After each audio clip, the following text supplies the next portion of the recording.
Hi, welcome to Tamil சமையல். இன்னைக்கு நம்ம செய்ய போகிறது கேரட் பணியாரம். வாங்க எப்படி பண்ணுறதுன்னு பார்க்கலாம். அதுக்கு தேவையான பொருட்கள்: தோசை மாவு, கேரட், ஒரு கேரட் எடுத்திருக்கேன், ஒரு வெங்காயம், வேக வச்ச கடலைப்பருப்பு, பச்சை மிளகாய், கருவேப்பிள்ளை, கடுகு, கொஞ்சம் சால்ட். வாங்க நம்ம கேரட் பொரியல் எப்படி பண்ணுறதுன்னு பார்க்கலாம். இதை நம்ம ஈஸியாக பண்ணிடலாம். ஒரு 5 minutes கூட ஆகாது, டக்குன்னு பண்ணிடலாம். நான் டின்னருக்கு சூப்பரான டின்னர் ரெடி பண்ணிடலாம். கொஞ்சம் எண்ணெய் ஊற்றிக்கலாம். எண்ணெய் நிறைய தேவைப்படாது, இந்த நிறைய தேவைப்படாது. எண்ணெய் நல்லா சூடானோனையும் நம்ம கடுகு போட்டுடலாம். கடுகு போட்டுட்டு கடுகு நல்லா வெடிக்கட்டும்.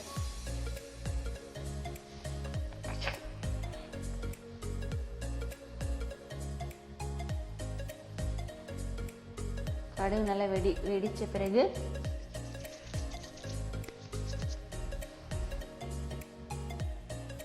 இதில் நம்ம கேரட்டும் போட்டுக்கலாம். கேரட் பொரியலையும் சேர்த்துக்கலாம். நீங்கள் காலையில் பண்ண கேரட் பொரியல் ஏதாவது இருந்துச்சுன்னா மதியானம் லஞ்சுக்கு ஏதாவது கேரட் பொரியல் பண்ணிங்கன்னா நைட்டுக்கு மாவை எடுத்து இதை மட்டும் மிக்ஸ் பண்ணி போட்டிங்கன்னா கேரட் பணியாரம் ரெடி ஆயிரும். சிம்பிளாக முடிச்சிடலாம். அதை இதுக்கு நம்ம சைடிஸ் எதுவுமே தேவையில்லை நம்மளுக்கு. இதுவே அப்படி நல்லா இருக்கும் டேஸ்ட்டாக. கடுகு வெடிச்சிருச்சு. நம்ம இப்போ ஆனியன் போட்டுடலாம்.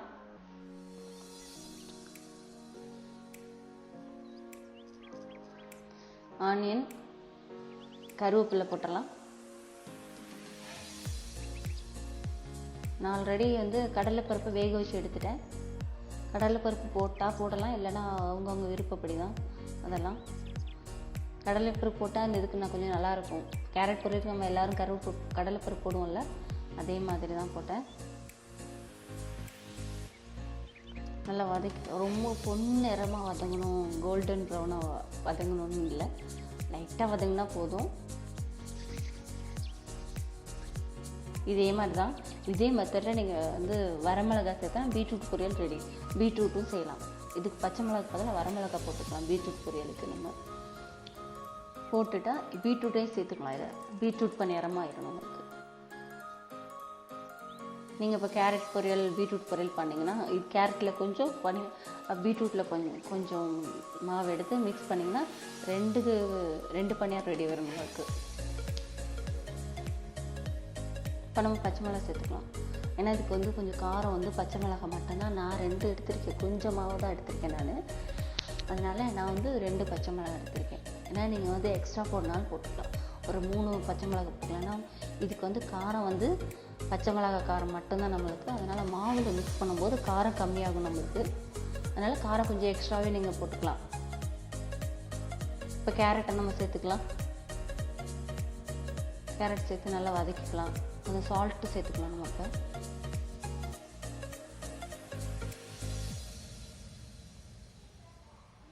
இப்போ சால்ட்டு சேர்த்துக்கலாம். நல்லா வதக்கிட்டு ரொம்ப நல்லா வதங்கணும்னு தேவையில்லை, நல்லா வேகணும்னு தேவையில்லை.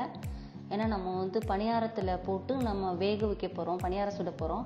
அப்போ அந்த பணியாரத்தில் நல்லா கொஞ்சம் வெந்துடும் நம்ம. அதனால நம்மளுக்கு ரொம்ப வேகணும்னு இல்லை, ஹாஃப் பாயில் இருந்தாவே நம்மளுக்கு போதும் அது. ஓகேவா? இப்போ கொஞ்சம் அப்படியே நம்ம கொஞ்ச நேரம் மூடி வச்சுட்டு நம்ம ரெடி ஆயிடுச்சு. இப்போ கேரட் பொரியல். இப்போ நம்ம கடலைப்பருப்பு சேர்த்துக்கலாம். வேக வச்ச கடலைப்பருப்பு ஆல்ரெடி நான் சொல்லியிருந்தால வேக வச்சுட்டேன்னு, அதே மாதிரி வேக வச்சுருக்கேன் நான். வேக வச்சு அடிச்சு இதில் நம்ம தண்ணி மிக்ஸ் பண்ணக்கூடாது. கேரட்டில் தண்ணி மிக்ஸ் பண்ணாமல் அப்படியே சிம்மில் வச்சு நம்ம வேக வைக்கணும். சரியா? அப்போ தான் நம்மளுக்கு இல்லைன்னா தண்ணி விட்டுற மாதிரி ஆகிடும், ஒரு மாதிரி இருக்கும், நல்லா இருக்காது கேரட் பொரியல். நீங்கள் தண்ணி ஊற்றக்கூடாது. அப்படியே சிம்லேயே வச்சு நீங்கள் வதக்குனீங்கன்னா இந்த மாதிரி வந்துடும் நம்மளுக்கு. தண்ணி ஊற்றாதீங்க. இப்போ நம்ம அதை மாவில் கொஞ்சம் சூடாகட்டும். அதுக்கப்புறம் மாவில் நம்ம மிக்ஸ் பண்ணிக்கலாம். மிக்ஸ் பண்ணிடலாம். ஆனால் சூடு ஆறட்டும் கொஞ்சம். ரொம்ப சூடாகணும் இல்லை, கொஞ்சம் லைட்டாக இந்த வார்மாக இருக்கப்போ நம்ம நல்லா போட்டு நல்லா மிக்ஸ் பண்ணிடலாம். நல்லா மிக்ஸ் பண்ணிக்கலாம். இது நான் வந்து தோசை மாவு எடுத்துருக்கேன். நீங்கள் வேணால் இட்லி மாவில் எடுத்துக்கலாம். ஏன்னா தோசை மாவில் நம்ம வந்து வெந்தயம் நிறைய சேர்க்குறதுனால நல்லாயிருக்கும், அது டேஸ்ட்டு ஸ்மெல்லும் நல்லாயிருக்கும், இதுவாக இருக்கும். நம்ம வந்து இட்லி மாவில் கொஞ்சம் தானே வெந்தயம் சேர்ப்போம், அதனால் கொஞ்சம் சாஃப்டாக தான் இருக்கும். இது வந்து நல்லா மொறுன்னு நல்லாயிருக்கும், டேஸ்ட் நல்லாயிருக்கும் தோசை மாவு இட்லி மாவோட. உங்கள் இஷ்டம், எது வேணாலும் நம்ம சொல்லி எது வீட்டில் எந்த மாவு இருக்கோ அந்த மாவு நம்ம சேர்த்துக்கலாம். இப்போ நம்ம கொஞ்சம் எண்ணெய் ஊற்றிருக்கோம். எண்ணெய் கொஞ்சம் சூடாகட்டும்.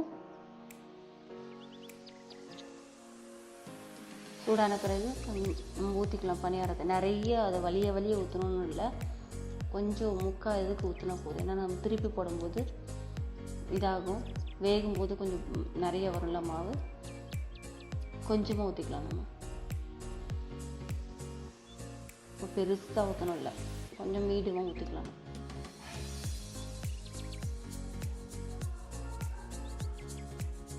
நல்லாயிருக்கும், டேஸ்ட்டு வந்து செம்மையாக இருக்கும். அது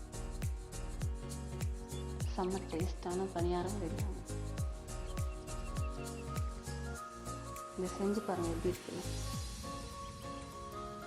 நல்லா கோல்டன் ப்ரௌனாக நல்லாயிருக்கும். இப்போ பாருங்கள், வெந்த பிறகு பாருங்கள், உங்களுக்கே தெரியும்.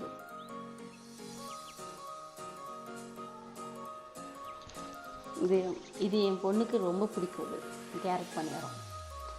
நான் ஃபோர்க்கில் தான் திருப்பி போடுறேன். நீங்கள் வேணால் நம்ம என்கிட்ட இருக்கிறது ஃபோர்க், அதில் தானே திருப்பி போடுவேன் எப்போவுமே. இப்போ தான் அந்த வந்து பணியாரம் உடையாமல் இருக்கும் நம்மளுக்கு. நான் இப்போ இப்படி தான் திருப்பி போடுவேன். ஃபோர்க்கில் தான் எனக்கு ரொம்ப பிடிக்கும், ஃபோர்க்கில் திருப்பி போடுறது. நல்லா கோல்டன் ப்ரௌனாக, எண்ணெய் நிறைய தேவைப்படாது நம்மளுக்கு. இது ரொம்ப ஃபுல்லாக வைக்கக்கூடாது, கொஞ்சம் மீடியம் ஃப்ளேமில் நம்ம வேக வைக்கணும். இதை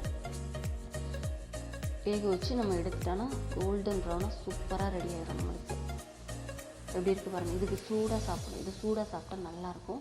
இதுக்கு சைடிஷ் எதுவுமே தேவைப்படாது நம்மளுக்கு. கேரட்டு எல்லாமே இருக்கிறதுனால அதிலே காரம்லாம் இருக்கிறதுனால தேவைப்படாது. வேணால் நம்ம கோகோனட் சட்னி வச்சுக்கலாம். சூப்பரான கேரட் பனியாரம் ரெடி ஆயிடுச்சு. ட்ரை பண்ணி பாருங்கள், எப்படி இருந்துச்சுன்னு சொல்லுங்கள் எனக்கு. அடுத்த வீடியோவில் மீட் பண்ணுறேன். பாய்.